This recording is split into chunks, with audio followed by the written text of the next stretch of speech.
Troll's pet problem.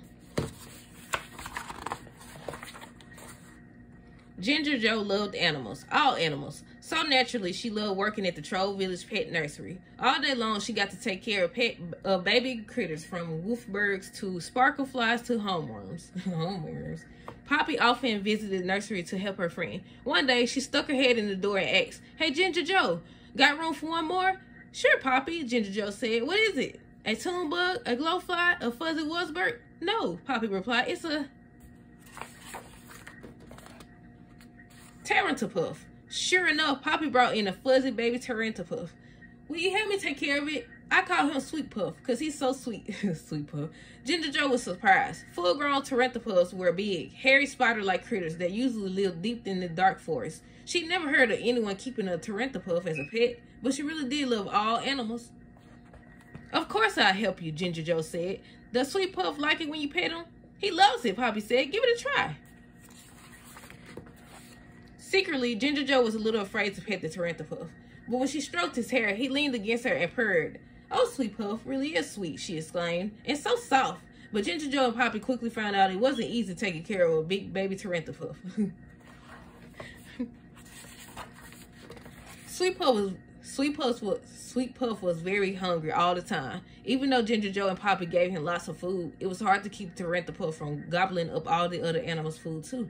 "This is one hungry Tarantupuff," Ginger Jo said as she opened another sack of food. When he wasn't eating, Sweet Puff loved to play outside with the other baby animals. One of his favorite games was hide and seek. He tried hiding in Smidge's pod, but that didn't work out well. Sweet Puff was kind of big, very big.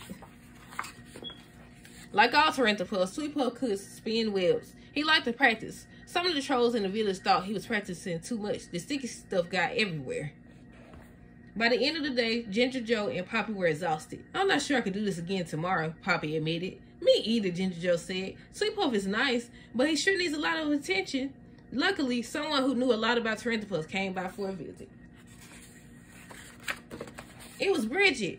To a virgin like her, all Tarantupuffs were tiny and cute, even the full-grown ones.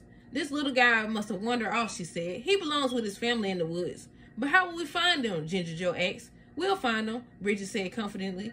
"I know just the kind of place a Tarantupuff like. Come on." Look at Bridget.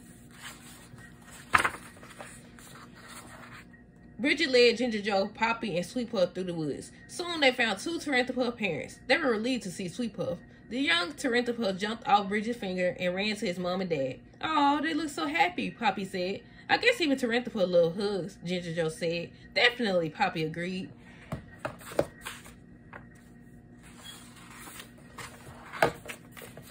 "Bye, Sweet Puff," Ginger Jo called as they left. "Come back and visit us. You're welcome anytime." "No pet is really a problem," Poppy said to Bridget and Ginger Jo, "as long as you got lots of love and patience and plenty of room." The end. Subscribe for more videos from Dejan's Learning.